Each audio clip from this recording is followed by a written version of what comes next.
그래서 말인데 형씨한테 팔려고 100만 원만 줘. 그럼 형씨한테 줄게.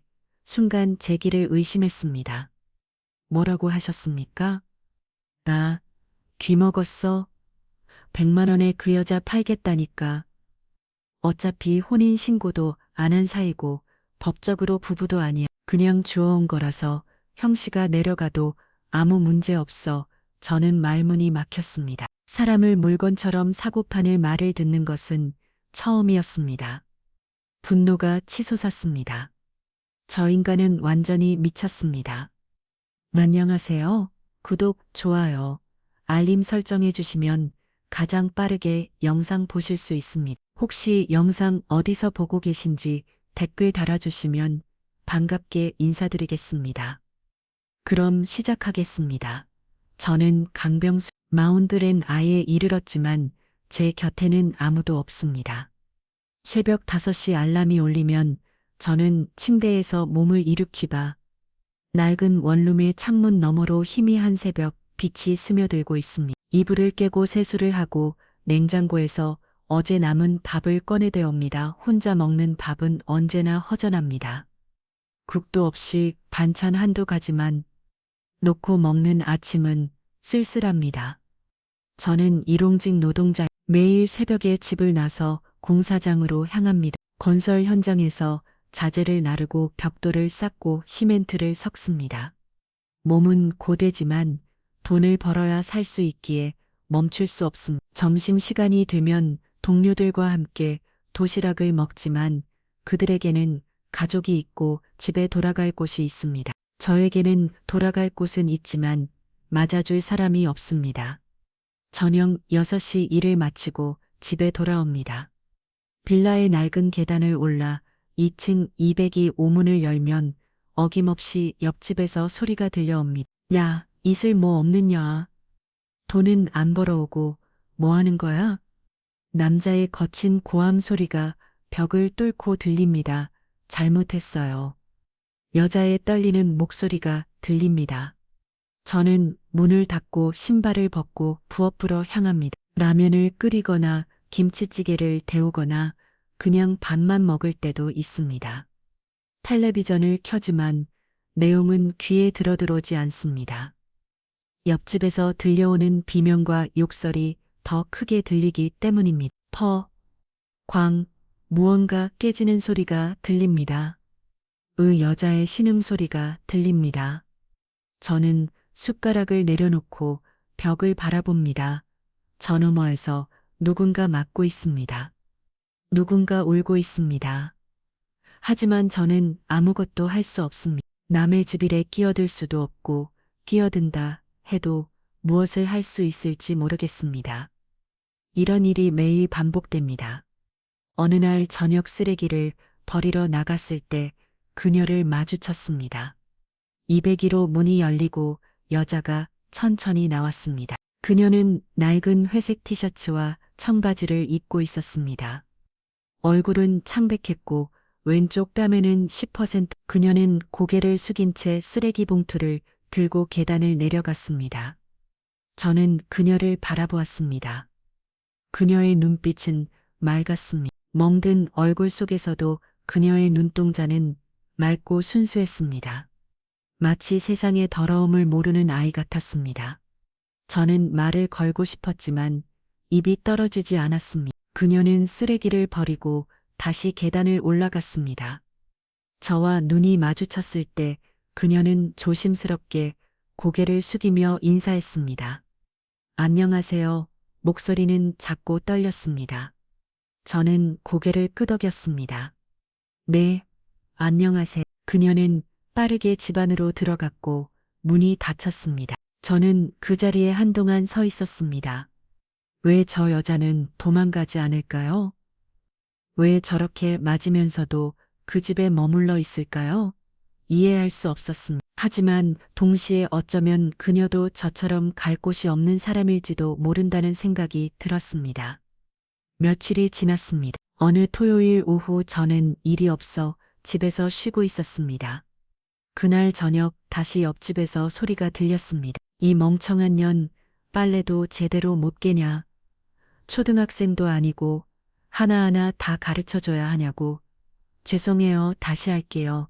다시는 무슨 그냥 참아자. 그때 무언가 던지는 소리가 들렸습니다. 저는 텔레비전 볼륨을 높였습니다. 소리를 듣고 싶지 않았습니다. 하지만 아무리 볼륨을 높여도 그녀의 신음소리는 들렸습니다. 저는 주먹을 쥐었습니다. 화가 났습니다. 답답했습니다. 무력했습니다. 경찰에 신고할까 생각했지만 부부 사이에 괜히 껴드는 것 같아 꺼려졌습니다. 결국 저는 아무것도 할 수 없었습니다. 또 며칠이 지났습니다. 저는 평일 새벽 저는 출근 준비를 하고 있었습니다. 현관문을 열고 나가려는데 마침 옆집 문도 열렸습니다. 그 남자가 나왔습니다. 박강주. 저는 그의 이름을 우편하면서 본 적이 있습니다. 그는 40 중반쯤 되어 보였습니다. 헝클어진 머리에 술 냄새가 진동했습니다. 그는 충혈되어 있었고 표정은 험악했습니다. 그는 저를 힐끗 보더니 콧방귀를 뀌으며 계단을 내려갔습니다. 저는 그를 바라보았습니다. 저 남자가 그녀를 때리고 있구나. 저 남자 때문에 그녀가 저렇게 멍들고 있구나. 분노가 치솟았지만 저는 참았습니다. 출근길에 저는 계속 그녀를 생각했습니다. 그녀는 왜 떠나지 않을까요? 왜 경찰에 신고하지 않을까요?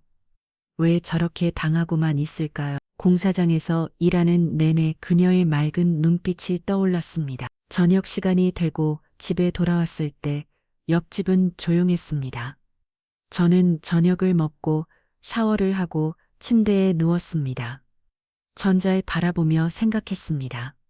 만약 제가 그녀를 도울 수 있다면 저는 무엇을 해야 할까요? 하지만 저는 아무 힘든 일용직 노동자일 뿐입니다. 제 삶도 간신히 꾸려가는 처지에 누군가를 돕는다는 것은 불가능에 가깝습니다. 저는 눈을 감았습니다. 어둠 속에서 그녀의 얼굴이 떠올랐습니다. 며칠 뒤 저는 또 다시 그녀를 마주쳤습니다. 이번에는 계단에서였습니다. 그녀는 장을 보고 돌아오는 길이었고 저는 퇴근하는 길이었습니다. 안녕하세요. 그녀가 먼저 인사했습니다. 저는 고개를 끄덕이며 대답했습니다. 안녕하세요. 그녀는 비닐봉지를 들고 있었습니다. 봉지 안에는 라면과 계란, 그리고 몇 가지 채소가 들어 있었습니다. 그녀는 여전히 멍이 들어 있었습니다. 이번에는 오른쪽 팔에 10%는 자국이 보였습니다. 저는 참지 못하고 물었습니다. 괜찮으세요? 그녀는 고개에 겨울거리며 대답했습니다. 네, 저요. 괜찮아요. 그녀는 환하게 오셨습니다. 멍든 얼굴로 웃는 그녀의 모습은 귀에 있습니다. 마치 자신이 다쳤다는 사실조차 모르는 것 같았습니다. 저는 더 이상 말을 잇지 못하고 고개를 끄덕였습니다. 그녀는 계단을 올라 집 안으로 들어갔습니다. 저는 그 자리에 서서 한동안 그녀가 들어간 문을 바라보았습니다. 그날 밤 다시 옆집에서 소리가 들렸습니다. 아, 이게 뭐야? 그 라면만 끓여놨어. 오늘 돈이 없어서 이것밖에 못 썼어요. 이 쓸모없는 거. 돈도 못 벌어오면서 밥도 제대로 못해 무언가 엎어지는 소리가 들렸습니다. 의염 뜨거워요. 그녀의 비명이 들렸습니다. 저는 자리에서 벌떡 일어났습니다. 주먹을 쥐고 옆집 문 앞에 섰습니다. 하지만 노크를 하지는 못했습니다. 시끄럽다고 말해볼까 했지만 마주치는 순간 시비가 붙을 것 같았습니다. 저 폭력적인 남자를 이길 자신이 없었습니다. 저는 주먹을 풀고 다시 제 방으로 돌아왔습니다. 침대에 앉아 머리를 감쌌습니다. 무력했습니다. 제가 할 수 있는 일은 아무 뭣도 없었습니다. 그날 밤 저는 잠을 이루지 못했습니다. 그녀의 얼굴이 계속 떠올랐습니다. 맑은 눈빛, 멍든 삐암, 그리고 환하게 웃던 모습. 왜 저 여자는 저렇게 순진할까요? 왜 저 여자는 맞고만 있을까요? 저는 답을 알 수 없었습니다. 하지만 한 가지는 확실했습니다. 저는 그녀를 그냥 둘 수 없었습니다. 언젠가 기회가 온다면 저는 그녀를 도와야겠다고 다짐했습니다. 그날은 금요일 밤이었습니다. 저는 일주일간의 고된 노동을 마치고 집에 돌아왔습니다. 온몸은 흙과 땀으로 범벅이었고 허리와 어깨는 쑤셨습니다. 샤워를 하고 간단히 컵라면으로 저녁을 때운 뒤 소파에 앉아 텔레비전을 켰습니다. 주말 예능 프로그램이 흘러나왔지만 웃음은 나오지 않았습니다. 밤 10시를 조금 넘긴 시각이었습니다. 복도에서 비틀거리는 발소리가 들렸습니다. 쿵쿵쿵 누군가 제 집 문을 거칠게 두드렸습니다. 저는 눈살을 찌푸리며 자리에서 일어났습니다. 이 시간에 누가 찾아올까? 문을 열자 강주가 서 있었습니다. 술 냄새가 진동했습니다. 그의 얼굴은 붉게 상기되어 있었고 눈은 초점을 잃고 흔들리고 있었습니다. 손에는 반짓 마신 소주병이 들려 있었습니다.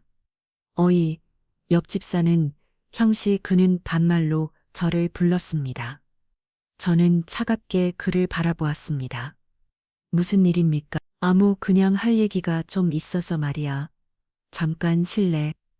그는 제 대답을 기다리지도 않고 안으로 비틀거리며 들어왔습니다. 저는 한숨을 쉬며 문을 닫았습니다. 강주는 소파에 털썩 주저앉으며 들고 있던 소주병을 탁자 위에 내려놓았습니다. 그는 헐렁한 민소매 티셔츠를 입고 있었고 문신이 새겨진 팔뚝이 드러나 있었습니다. 형씨, 담배 있어? 없습니다. 끊었습니다. 그럼 시원한 물이라도 줘봐. 저는 강압적인 분위기에 압도되어 부엌으로 가서 물을 한 잔 따라왔습니다. 강주는 물을 받아 단숨에 들이켰습니다. 그리고는 빈 컵을 탁자에 내려놓으며 저를 많이 쳐다보았습니다. 형씨 돈 좀 있어? 무슨 돈 말입니까? 그냥 돈 말이야. 나 지금 급하게 돈이 필요하거든. 100만 원만 있으면 되는데 그게 저랑 무슨 상관입니까? 강주는 비죽어 섰습니다. 빌려달라는 게 아니라니까 거래를 하자는 거지. 저는 미간을 찌푸렸습니다. 거래요? 그래, 거래는 씨, 우리 집에 여자 있는 거 알지? 그 멍청한 연말이야. 저는 대답하지 않았습니다. 강조는 소주병을 집어들어 한 모금 마셨습니다. 그리고는 손등으로 입을 닦으며 말을 이었습니다. 그년 있잖아. 내가 거지처럼 떠들던 거 주워온 거야. 불쌍해 보여서 말이지. 근데 이게 완전 쓸모가 없어. 돈도 못 벌어오고 집안일도 엉망이고 머리는 또 얼마나 나쁜지 완전 모질이야. 저는 주먹을 쥐었습니다. 하지만 표정은 차갑게 유지했습니다. 그래서 뭘 어쩌자는 겁니까? 그래서 말인데 형씨한테 팔려고 100만 원만 줘. 그럼 형씨한테 줄게. 순간 제 귀를 의심했습니다. 뭐라고 하셨습니까? 기먹었어? 100만 원에 그 여자 팔겠다니까. 어차피 혼인신고도 안 한 사이고 법적으로 부부도 아니야. 그냥 주워온 거라서 형씨가 데려가도 아무 문제 없어. 저는 말문이 막혔습니다. 사람을 물건처럼 사고파는 말을 듣는 것은 처음이었습니다. 분노가 치솟았습니다. 저 인간은 완전히 미쳤습니다. 하지만 동시에 이상한 생각이 들었습니다. 만약 제가 그녀를 데려간다면 저 남자로부터 그녀를 구할 수 있지 않을까요? 강주는 제 침묵을 긍정으로 받아들인 듯 말을 이었습니다. 형씨 손해 아니야. 그녀 얼굴은 괜찮잖아. 좀 바보 같긴 해도 시키는 대로 말 잘 들어. 형씨 혼자 사는 거 나도 알아. 외롭잖아. 네, 데려가면 심심하지 않을 거야. 저는 눈을 감았습니다. 마음속으로 갈등했습니다. 이것은 옳지 않습니다. 사람을 돈으로 사는 것은 범죄입니다. 하지만 만약 제가 거절한다면 그녀는 계속 저 남자에게 맞으며 살아갈 것입니다. 제가 할 수 있는 선택은 하나뿐이었습니다. 저는 천천히 입을 열었습니다. 알겠습니다. 강주의 얼굴이 환해졌습니다. 오, 역시 형씨. 계좌번호 알려줄게. 그는 주머니에서 비틀거리며 핸드폰을 꺼냈습니다. 화면을 몇 번 두드리더니 계좌번호를 중얼거렸습니다. 저는 제 핸드폰을 꺼내 은행 앱을 열었습니다. 100만 원, 제게 100만 원은 적지 않은 금액입니다. 한 달 반 동안 모은 돈이었습니다. 하지만 망설이지 않았습니다. 손가락이 화면을 터치했고 손금 버튼을 눌렀습니다. 디링, 강주의 핸드폰에서 문자 알림음이 울렸습니다. 오케이, 들어왔네. 형씨 고마워. 그는 벌떡 일어 희죽거리며 웃었습니다. 저는 냉정하게 말했습니다. 이제 그 여자는 어떻게 하실 겁니까? 아, 그래, 그년 데려와야지. 잠깐만 기다려봐. 강주는 비틀거리며 문을 열고 나갔습니다. 저는 소파에 앉아 심장이 두근거리는 것을 느꼈습니다. 제가 지금 무슨 일을 벌인 걸까요? 잠시 후 옆집에서 고함 소리가 들렸습니다. 아, 일어나 침사. 응, 닥치고 침사라고. 너 이제 옆집 가서 살 거야. 허서 안 움직여. 콩, 무언가 넘어지는 소리가 들렸습니다. 저는 자리에서 일어났습니다. 몇 분 뒤 제 집 문이 다시 열렸습니다. 강주가 은혜의 팔을 거칠게 잡아 끌며 들어왔습니다. 은혜는 작은 비닐봉지 하나를 손에 들고 있었습니다. 그 안에는 온 몇 범이 전부인 듯 했습니다. 그녀는 겁에 질린 표정으로 고개를 숙이고 있었고 맨발이었습니다. 자, 여기, 이제 형씨 거야. 둘이 잘 지내봐. 강주는 은혜를 밀어넣으며 웃었습니다. 나는 이제 술이나 마시러 가야겠다. 그는 손을 흔들며 문을 꽝 닫고 나갔습니다. 복도로 나가는 발소리가 들렸고 곧 건물 밖으로 나가는 소리가 들렸습니다. 저와 은혜만 남았습니다. 은혜는 문 앞에 서서 고개를 숙인 채 떨고 있었습니다. 그녀는 여전히 비닐봉지를 꽉 쥐고 있었습니다. 저는 한숨을 쉬고 그녀에게 다가갔습니다. 괜찮습니다. 이제 당신은 안전합니다. 은혜가 천천히 고개를 들었습니다. 그녀의 눈은 크고 맑았지만 두려움으로 가득 차 있었습니다. 저는 부드럽게 말했습니다. 이제 저 사람에게서 벗어났습니다. 가족에게 연락하시고 집으로 돌아가세요. 은혜는 고개를 저었습니다. 가족 없어요. 그럼 아는 사람이라도 있지 않습니까? 친구 아니면 아는 지인이라도 몰라요. 기억이 안 나요. 저는 당황했습니다. 기억이 안 난다는 게 무슨 말입니까? 은혜는 비닐봉지를 바닥에 내려놓고 두 손을 모으며 작은 목소리로 말했습니다. 저희 이름은 알아요. 서은혜. 근데요, 그 외에는 아무것도 기억이 안 나요. 엄마 아빠가 있는지도 모르겠고 어디서 살았는지도 모르겠어요. 핸드폰도 없고 갈 곳이 없어요. 그녀의 말투는 10살 아이가 탔습니다. 저는 눈을 감았습니다. 기억상실 그렇다면 그녀는 정말로 갈 곳이 없는 걸까요? 은혜는 계속 말했습니다. 저 길에서 자고 있었는데요. 아까 그 아저씨가 데려왔어요. 밥을 줬어요. 근데 자꾸 때렸어요. 아팠어요. 그녀의 눈에 눈물이 고였습니다. 저는 주먹을 쥐었다 팠습니다. 이 여자는 정말로 아무것도 모릅니다.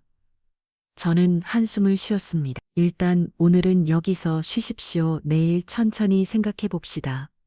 은혜는 조심스럽게 고개를 끄덕였습니다. 여기여서도 돼요? 네, 저도 맞는 건 아니죠? 저는 단호하게 말했습니다. 여기서는 아무도 당신을 때리지 않습니다. 은혜의 얼굴에 희미한 안도감이 스쳤습니다. 감사해요. 저 착하게 있을게요. 아무 말 안 할게요. 저는 고개를 끄덕였습니다. 화장실은 저쪽입니다. 씻고 싶으면 씻으세요. 그리고 제 침대에서 자세요. 저는 소파에서 자겠습니다. 아니에요. 저 바닥에서 잘게요. 괜찮습니다. 침대에서 자세요. 은혜는 더 이상 반박하지 않았습니다. 그녀는 비닐봉지를 들고 조심스럽게 방 안쪽으로 들어갔습니다. 저는 소파에 앉아 머리를 감쌌습니다.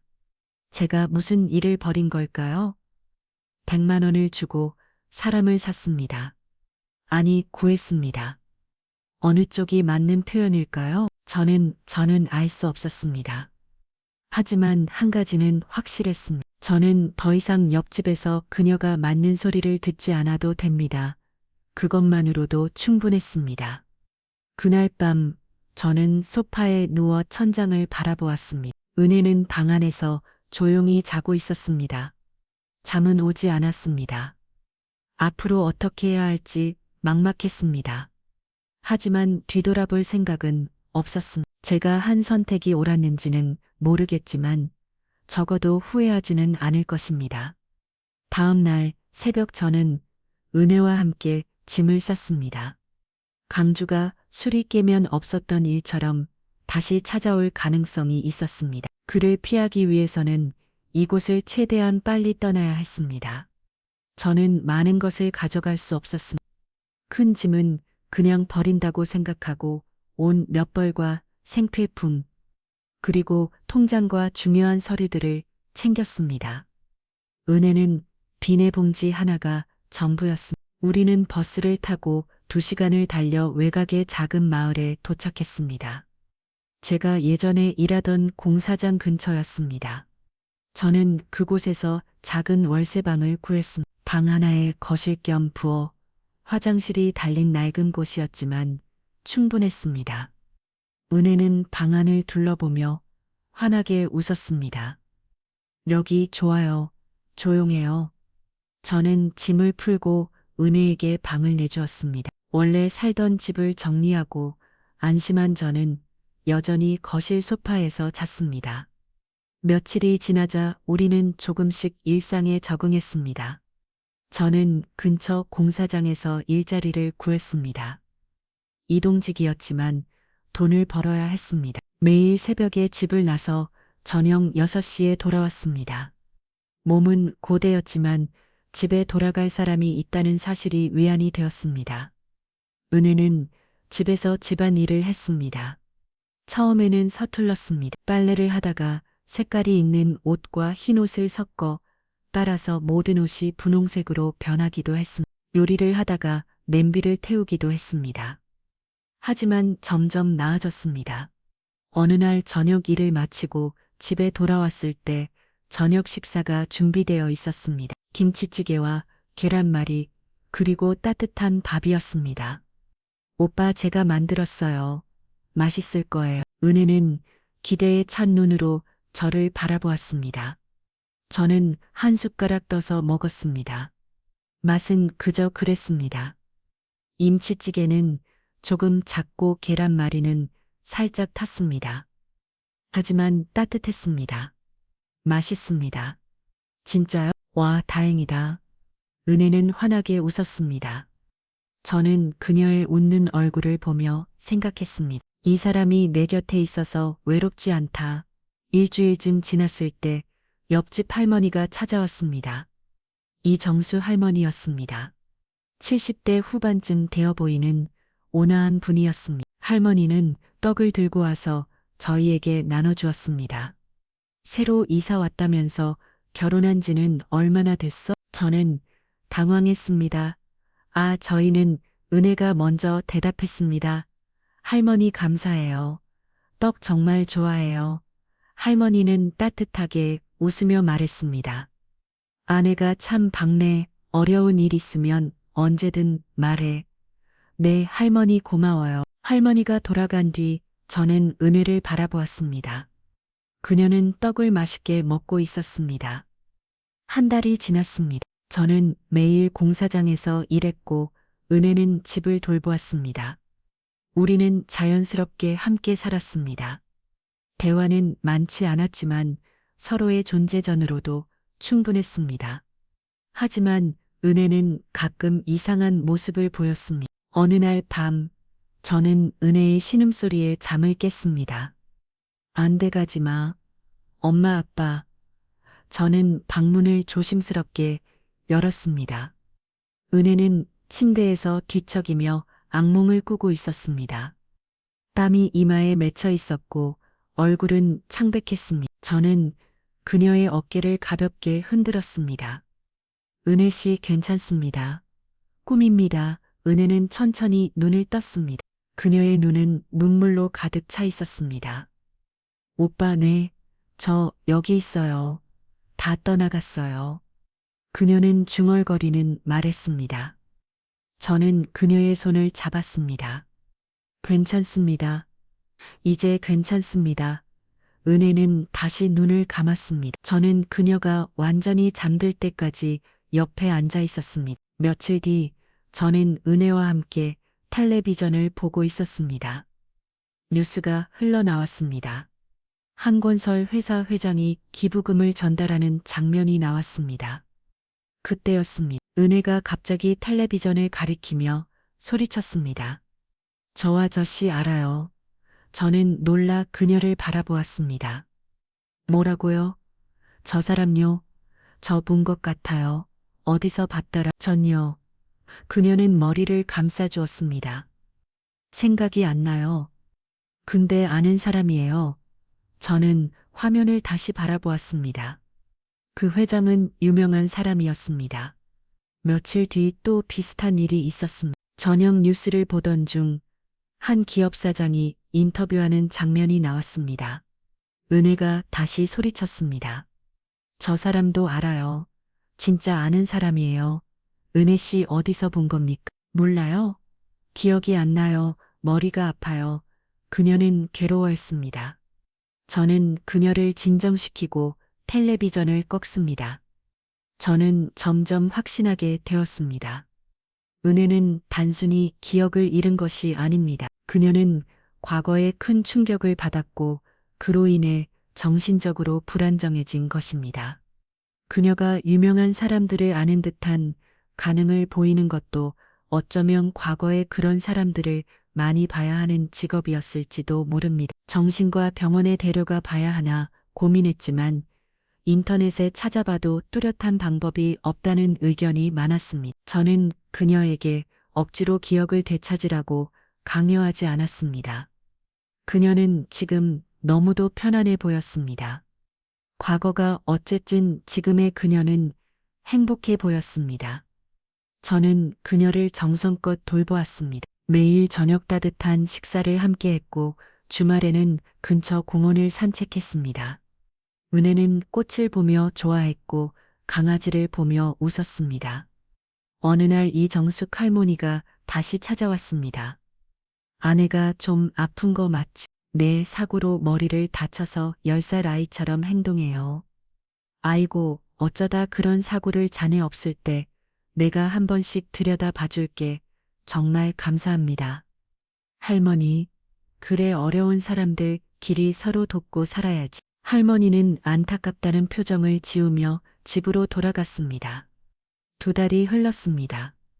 저는 은혜와 더욱 가까워졌고 말투도 진짜 부부처럼 자연스럽게 쓰게 되었습니다. 저는 은혜의 기억을 되살리기 위해 여러 곳을 함께 다녔습니다. 주말이면 버스를 타고 시내로 나가 큰 병원 앞을 지나기도 하고 번화가를 걸어 다니기도 했습니다.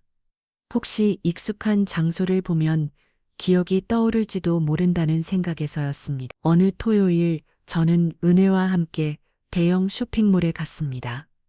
사람들이 붐볐습니다. 은혜는 신기한 듯 주변을 둘러보며 걸었습니다. 오빠, 여기 사람 진짜 많아. 혹시 기억나는 게 있어? 은혜는 고개를 겨울 걸었습니다. 잘 모르겠어. 본 것 같기도 하고. 우리는 몇 시간을 돌아다녔지만 은혜는 아무것도 기억해내지 못했습니다. 다음 주에는 강가를 산책했습니다. 강 바람이 시원하게 불었습니다. 은혜는 강물을 바라보며 조용히 서 있었습니다. 혹시 뭔가 떠오르는 게 있어? 저는 조심스럽게 물었습니다. 아니, 아무것도 없어. 미안해. 오빠 괜찮아? 천천히 생각해봐. 은혜는 고개를 숙였습니다. 저는 그녀의 어깨를 가볍게 두드렸습니다. 그날 저녁 집으로 돌아오는 길에 은혜가 조용히 말했습니다. 오빠, 내가 기억을 못 찾아도 괜찮아? 무슨 소리야? 내 과거가 뭔지 몰라도 지금 이렇게 오빠랑 있는 게 좋아? 저는 걸음을 멈추고 그녀를 바라보았습니다. 은혜는 환하게 웃고 있었습니다. 오빠는 나한테 처음으로 사람답게 대해준 사람이야. 고마워. 저는 가슴이 뭉클했습니다. 은혜야, 그러니까 기억 못 찾아도 괜찮아? 나는 지금이 좋아. 저는 고개를 끄덕했습니다. 그날 밤 저는 소파에 누워 생각했습니다. 바보가 타도 이 사람이 내 곁에 있어서 외롭지 않습니다. 이 사람은 제 삶의 온기를 풀어넣어 주었습니다. 과거가 무엇이든 지금 이 순간이 소중합니다. 며칠 뒤 저는 공사장에서 급여를 받았습니다. 집에 돌아오는 길에 작은 케이크를 샀습니다. 특별한 날은 아니었지만 그냥 은혜를 기쁘게 해주고 싶었습니다. 은혜야, 오빠 왔다. 문을 열자 은혜가 앞치마를 두르고 저녁 준비를 하고 있었습니다. 오빠, 오늘 카레 만들었어. 그래. 난 케이크 사왔는데. 케이크? 오빠, 오늘 무슨 날이야? 아니, 그냥 먹고 싶어서. 은혜는 환하게 웃으며 박수를 쳤습니다. 우리는 함께 저녁을 먹고 케이크를 나눠 먹었습니다. 은혜는 크림이 입 주변에 묻은 채 행복하게 웃었습니다. 저는 그 모습을 보며 미소 지었습니다. 하지만 평화는 오래가기 않았습니다. 어느 금요일 저녁이었습니다. 저는 일을 마치고 집으로 돌아가는 길이었습니다. 버스에서 내려 골목길을 걷고 있었습니다. 날은 이미 어두웠고 가로등 불빛만이 길을 비추고 있었습니다. 집에 가까워졌을 때 불길한 예감이 들었습니다. 집 앞에 낯선 남자가 서 있었습니다. 아니, 낯선 남자가 아니었습니다. 박강주였습니다. 그는 담배를 피우며 제 집 문 앞에 서 있었습니다. 술에 취한 듯 비틀거리고 있었습니다. 저는 주먹을 쥐고 그에게 다가갔습니다. 여긴 어떻게 왔습니까? 강주는 저를 보더니 비죽 웃었습니다. 오영 씨, 찾느라 고생 좀 했지. 근데 세상 참 좁더라고. 공사장 인부들한테 물어보니까 금방 찾았어. 저는 그와 집문 사이에 섰습니다. 무슨 일입니까? 무슨 일이긴. 내 여자 찾으러 왔지. 당신 여자가 아닙니다. 100만 원 받고 넘긴 거 잊었습니까? 이긴 뭘 잊어. 100만 원 갚으면 되잖아. 돈 줄 테니까 다시 데려와. 강주는 고함을 질렀습니다. 저는 차갑게 말했습니다. 돌아가십시오. 여기 당신이 찾는 사람 없습니다. 야, 이 새끼야. 내가 장난하는 것 같아. 강주는 담배를 바닥에 던지고 저에게 달려들었습니다. 저는 그를 밀쳐냈습니다. 뭐 하는 짓이야? 아, 네 여자 내놔 지금 당장. 그는 계속 저를 밀치고 때렸습니다. 저는 맞으면서도 집 문 앞을 지켰습니다. 은혜를 넘겨줄 수는 없었습니다. 퍽. 강주의 주먹이 제 얼굴을 가격했습니다. 입안에서 피맛이 느껴졌습니다. 콩. 그의 발이 제 배를 쳤습니다. 숨이 막혔습니다. 하지만 저는 물러서지 않았습니다. 그대였습니다. 집 문이 열렸습니다. 은혜가 밖으로 나왔습니다. 그녀의 얼굴은 창백했고 눈은 공포로 가득 차 있었습니다. 오빠. 은혜가 제 앞으로 달려왔습니다. 강주는 은혜를 보자 휴주고 있었습니다. 거봐, 미셨잖아. 이년아, 어디 숨어 있었어. 싫어, 망갈 거야. 은혜가 제 뒤에 숨었습니다. 강주는 은혜를 잡으려고 다가왔습니다. 저는 그의 앞을 막아섰습니다. 이 사람은 당신과 안 갑니다. 야, 이 새끼야, 비켜. 강주는 저를 밀쳐내려 했습니다. 저는 버텼습니다. 퍽. 콩. 그는 계속 저를 때렸습니다. 얼굴, 배, 가슴, 온몸이 아팠습니다. 방역을 하려고 했지만 사람을 때려본 적이 없어서 선택 주먹이 나가지 않았습니다. 그만 때려. 오빠 죽겠어. 은혜가 울며 소리쳤습니다. 저는 고개를 저었습니다. 괜찮아. 은혜야, 빨리 경찰에 신고해. 강주는 숨을 털닥이며 저를 노려보았습니다. 야, 이 골통 새끼 좋아. 오늘은 일단 간다. 그는 침을 벗고 비틀거리며 골목을 빠져나갔습니다. 저는 그 자리에 주저앉았습니다. 온몸이 쑤셨습니다. 입에서는 피가 흘렀습니다. 은혜가 제 옆에 무릎을 꿇고 앉았습니다. 오빠, 오빠. 그녀의 눈에서 눈물이 흘러내렸습니다. 저는 처음으로 은혜가 오는 것을 보았습니다. 괜찮아, 걱정 마. 아니야, 안 괜찮아. 오빠가 다쳤어. 나 때문에, 너 때문에. 아니야. 저는 그녀의 손을 잡았습니다. 은혜야, 난 널 지킬 거야. 끝까지. 은혜는 소리내어 울었습니다. 오빠 고마워. 정말 고마워. 저는 그녀를 안아주었습니다. 그날 밤 저는 온몸이 쑤시는 통증을 참으며 잠을 청했습니다. 은혜는 제 옆에 누워 밤새 절측해봤습니다. 저는 알고 있습니다.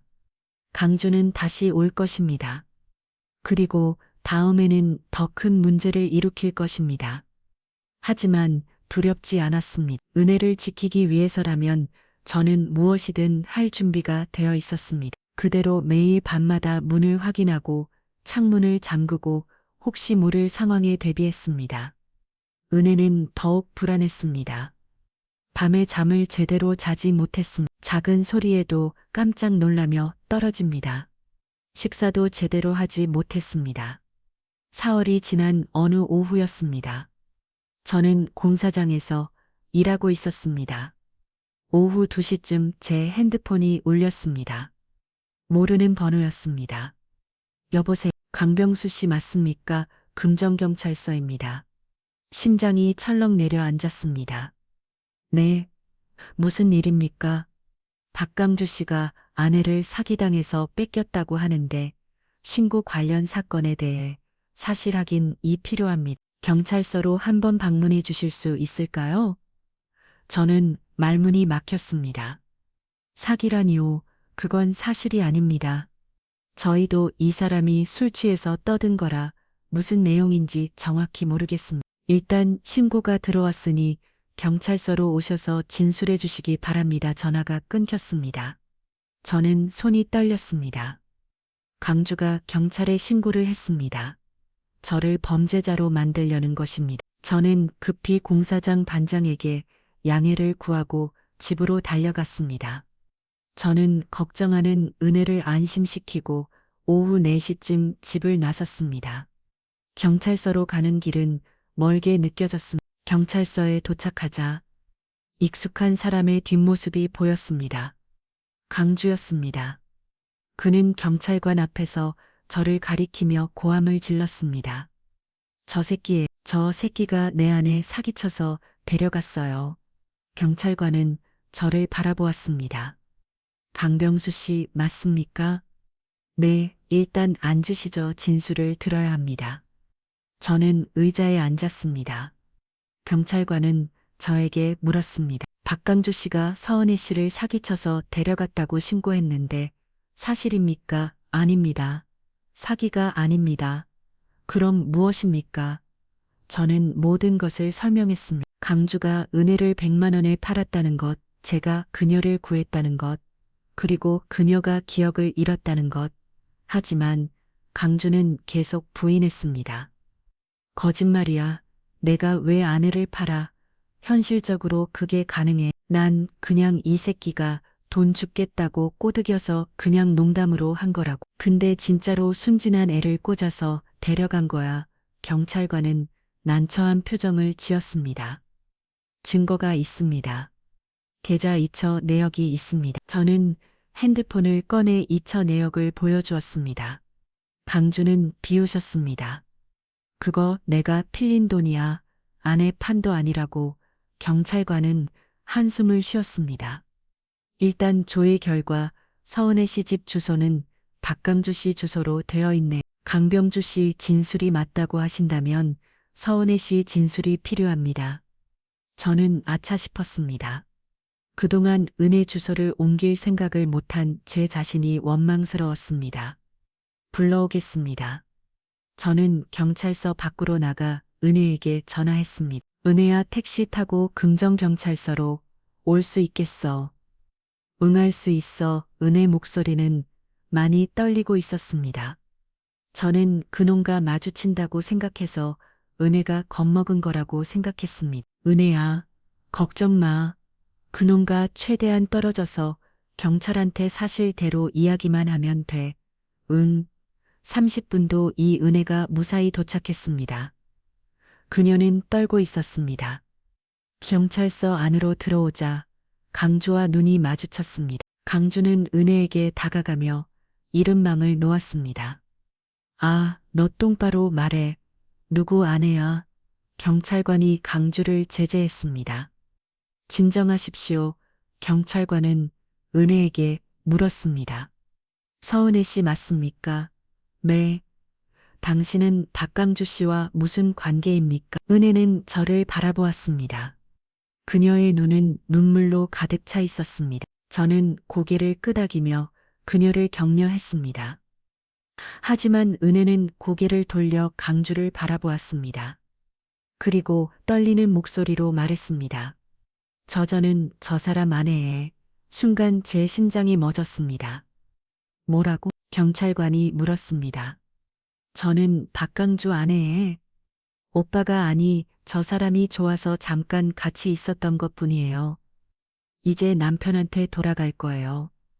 강주는 비죽어 섰습니다. 그래, 내 아내라니까. 저 새끼가 네 여자 꼬드긴 거야. 경찰관은 저를 바라보았습니다. 강병수 씨, 이게 어떻게 된 겁니까? 저는 말문이 막혔습니다.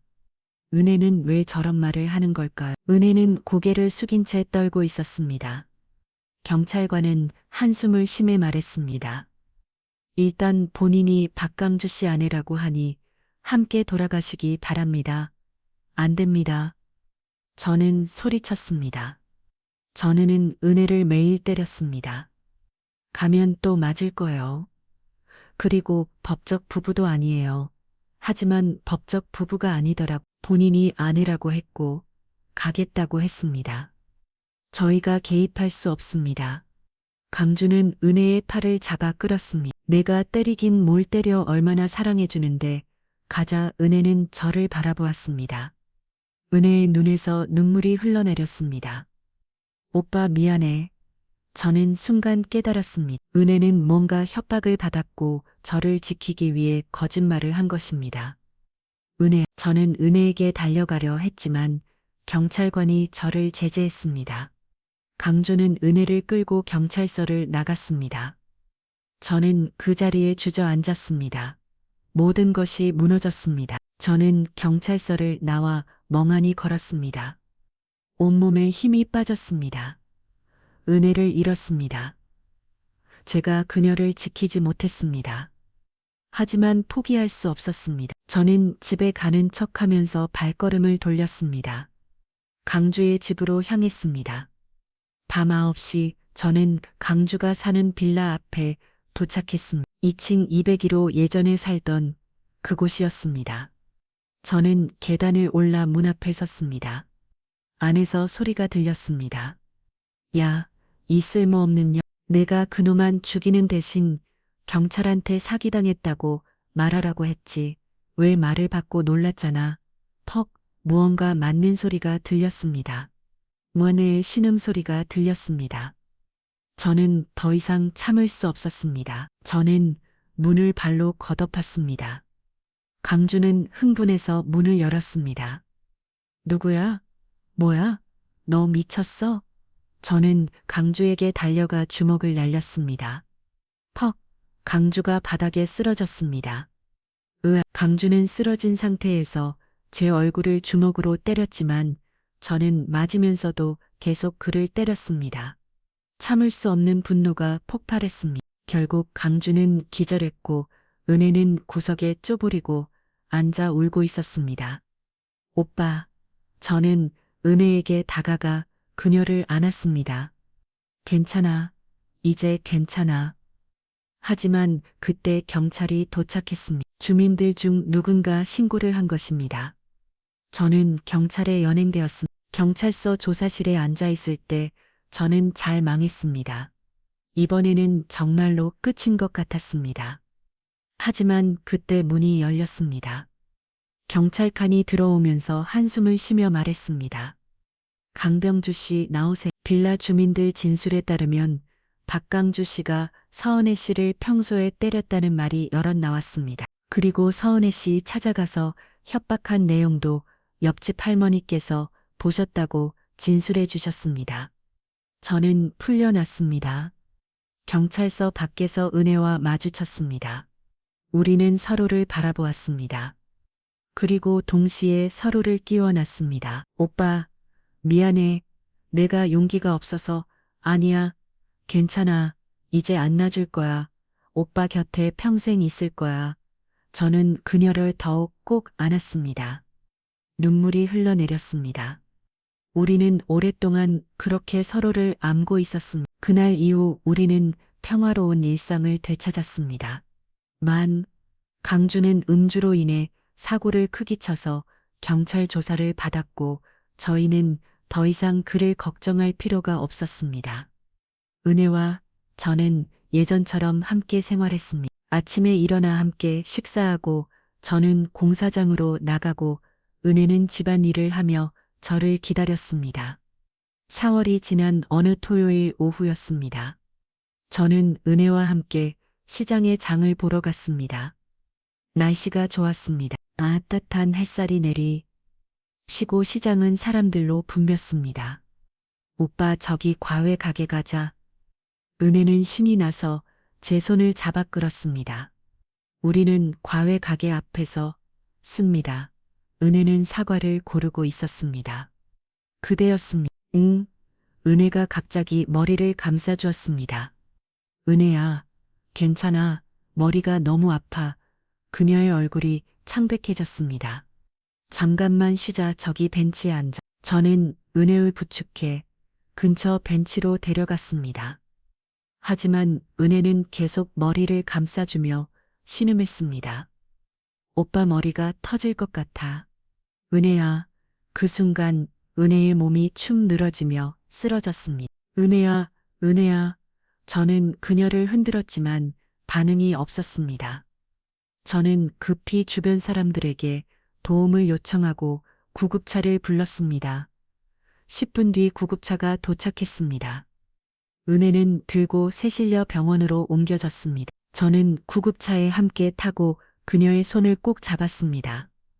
은혜야, 괜찮을 거야. 걱정하지 마. 하지만 은혜는 여전히 의식이 없었습니다. 병원에 도착했습니다. 의사들이 은혜를 응급실로 데려갔습니다. 저는 밖에서 기다렸습니다. 1시간, 2시간 시간이 흘렀지만 아무 소식이 없었습니다. 저는 복도 의자에 앉아 머리를 감싸주었습니다. 제발 아무 잃어버릴 제발 3시간이 지났을 때 의사가 나왔습니다. 보호자 되십니까? 네, 그렇습니다. 환자분이 깨어났습니다. 뇌에 이상은 없고 일시적인 쇼크로 보입니다. 하지만 좀 이상한 점이 있습니다. 이상한 점이요? 환자분이 깨어서 하시는 말씀이 일단 들어가 보시죠. 저는 의사를 따라 병실로 들어갔습니다. 은혜는 침대에 앉아 창밖을 바라보고 있었습니다. 은혜야, 저는 조심스럽게 그녀를 불렀습니다. 은혜가 천천히 고개를 돌렸습니다. 그녀의 눈빛이 달랐습니다. 예전처럼 순진하고 맑은 눈빛이 아니었습니다. 침착하고 깊이 있는 눈빛이었습니다. 병수 씨, 그녀가 저를 불렀습니다. 목소리도 달랐습니다. 차분하고 성숙한 목소리였습니다. 저는 당황했습니다. 은혜야, 너 괜찮아? 네, 괜찮아요. 아니, 이제 모든 걸 기억했어요. 기억, 은혜는 눈물을 흘렸습니다. 이제 모든 게 떠올랐어요. 제가 누구였는지, 무슨 일이 있었는지. 저는 그녀 옆에 앉았습니다.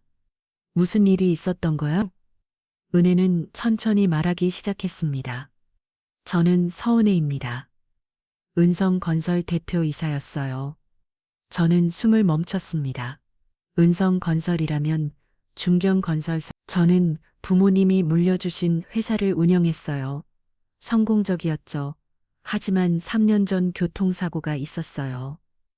은혜의 목소리가 떨렸습니다. 그날 부모님과 함께 차를 타고 가다가 트럭이 들이받았어요. 부모님은 그 자리에서 돌아가셨어요. 저만 살아남았죠. 저는 그녀의 손을 잡았습니다. 충격이 너무 컸어요. 정신이 무너졌어요. 기억을 잃었고 한마디로 바보가 됐어요. 병원에서 깨어났을 때 저는 아무것도 기억하지 못했어요. 그럼 그때 누가 널 돌봤어? 친척들이요. 삼촌, 사촌들 하지만 그들은 저를 돌본 게 아니었어요. 제 재산을 노렸던 거죠. 은혜는 주목을 쥐었습니다. 저는 정신이 온전하지 못했고 그들은 제게 서류에 도장을 찍게 했어요. 회사 집은 부동산, 예금 모든 걸 가져갔어요. 그리고 저를 버렸어요. 버렸다고? 네, 더 이상 쓸모가 없으니까 저를 정신병원에 넣으려 했지만 제가 도망쳤어요. 그리고 거리를 떠돌았죠. 기억도 없이, 갈 곳도 없이 저는 분노가 치솟았습니다. 그 사람들이 그러다가 박강주를 만났어요. 그 사람이 저를 데려갔고 병수 씨도 아시잖아요. 그 뒤로 어떻게 됐는지 은혜는 저를 바라보았습니다. 병수 씨가 저를 구해줬어요. 저를 사람답게 대해줬어요. 처음으로 안전하다고 느꼈어요. 저는 그녀를 안았습니다. 은혜야 고마워요. 병수 씨 정말 고마워요. 우리는 한참 동안 그렇게 있었습니다. 잠시 후 은혜가 저에게서 떨어져 눈물을 닦았습니다. 이제 제 차례예요. 그게 무슨 병수 씨가 저를 돌봐줬으니 이제는 제가 은혜가 풀 차례예요. 저는 고개를 저었습니다. 아니야, 난 괜찮아. 내가 안전하면 그걸로 충분해. 아니에요.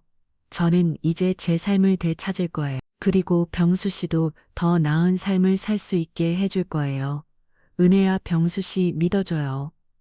저는 그녀의 눈을 바라보았습니다. 그 눈빛은 확고했습니다. 다음 날 은혜는 태어났습니다.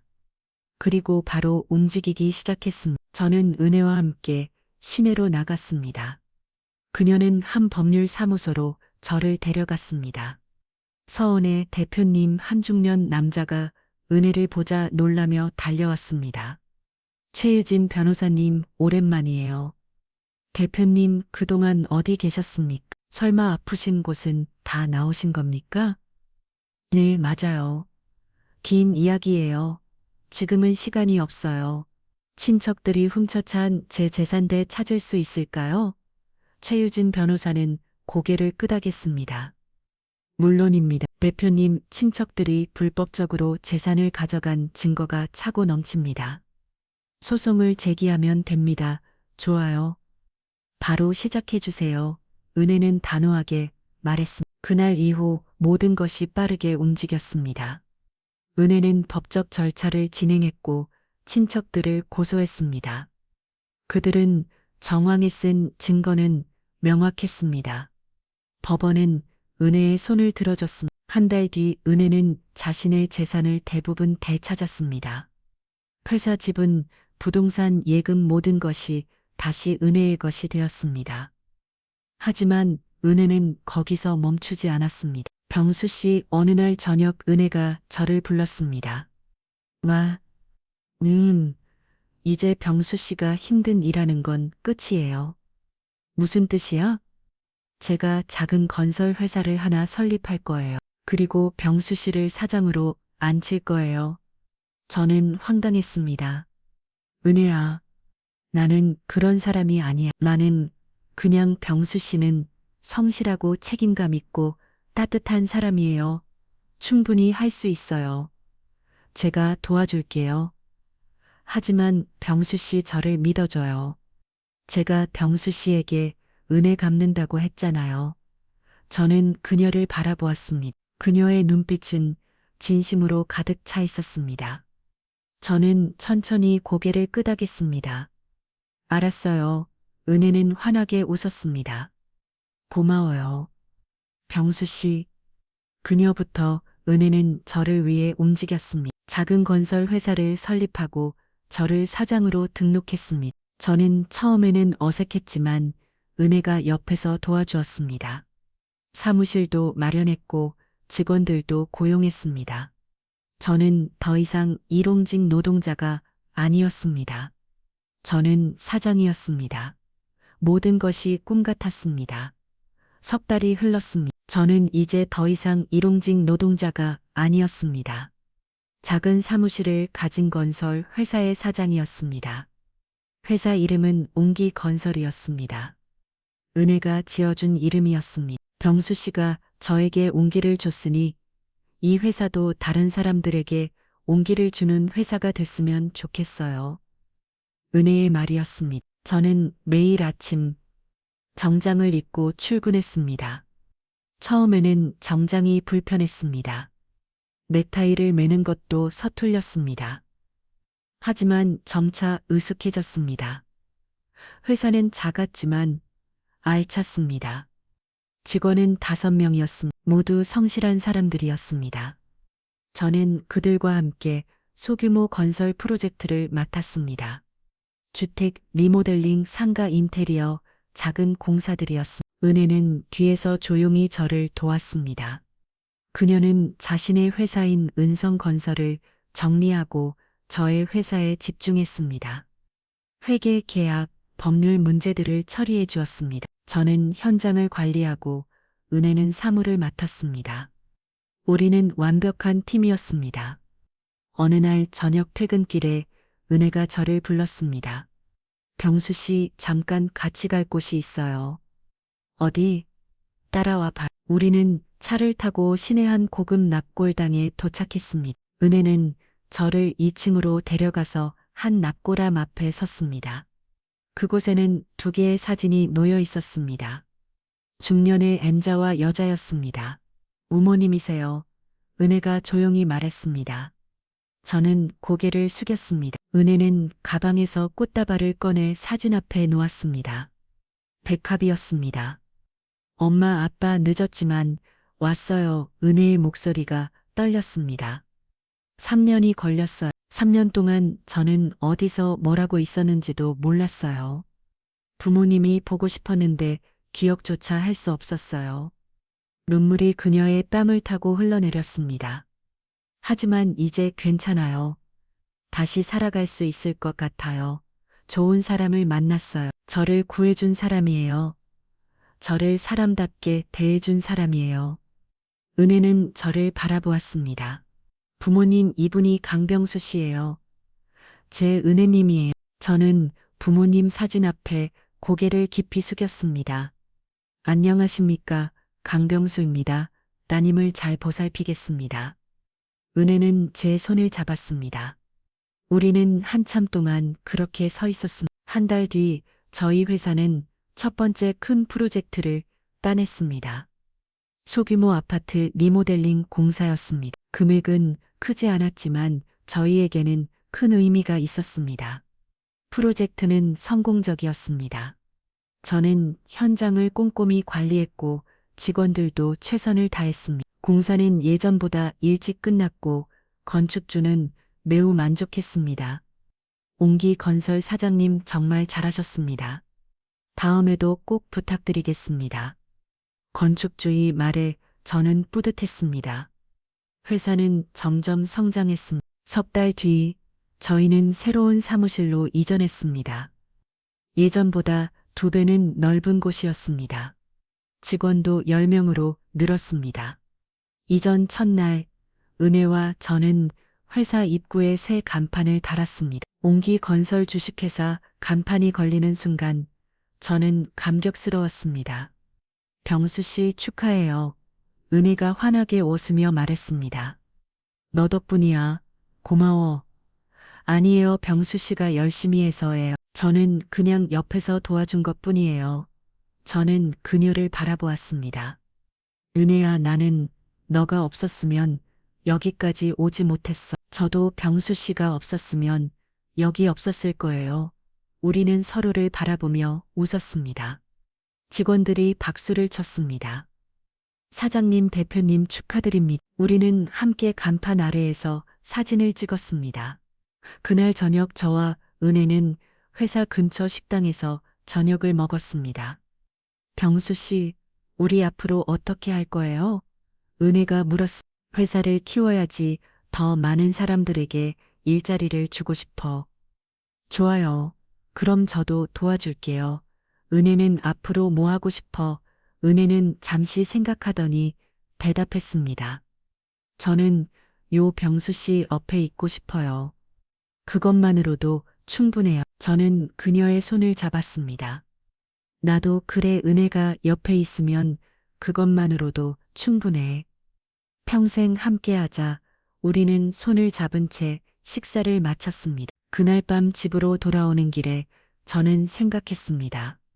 2년 전 저는 외롭고 고독한 이동직 노동자였습니다. 매일 같은 일상을 반복하며 살았습니다. 미래에 대한 희망도 없었습니다. 하지만 지금은 달랐습니다. 저는 회사를 운영하고 있었습니다. 직원들을 책임지고 있었습니다. 그리고 무엇보다 제 옆에는 은혜가 있었습니다. 은혜도 마찬가지였습니다. 3년 전 그녀는 기억을 잃고 거리를 떠돌았습니다. 폭력과 학대 속에서 살았습니다. 미래가 보이지 않았습니다. 하지만 지금은 달랐습니다. 그녀는 자신의 삶을 되찾았습니다. 재산을 돌려받았고 새로운 사업을 시작했습니다. 그리고 무엇보다 제 옆에 있었습니다. 우리는 서로를 구했습니다. 저는 그녀를 폭력으로부터 구했지만 그녀는 제 인생을 구했습니다. 우리는 서로에게 온기가 되어줘 왔습니다. 며칠 뒤 저는 부모님 산소에 다녀왔습니다. 부모님은 제가 어렸을 때 돌아가셨습니다. 저는 고아원에서 자랐고 혼자 살아왔습니다. 산소 앞에서 저는 고개를 숙였습니다. 아버지, 어머니, 저 이제 괜찮습니다. 좋은 사람 만났습니다. 더 이상 외롭지 않습니다. 바람이 부럽습니다. 마치 부모님이 대답하는 것 같았습니다. 저는 미소 지었습니다. 이제 저는 행복합니다. 세상은 때로 잔혹합니다. 사람들은 고통받고 상처받고 외로워합니다. 하지만 저는 알게 되었습니다. 누군가의 손길 하나가 모든 것을 바꿀 수 있다는 것을 100만 원으로 시작된 인연이 저희 인생을 완전히 바꿨습니다. 그리고 이제 우리는 함께 새로운 미래를 만들어 갈 것입니다.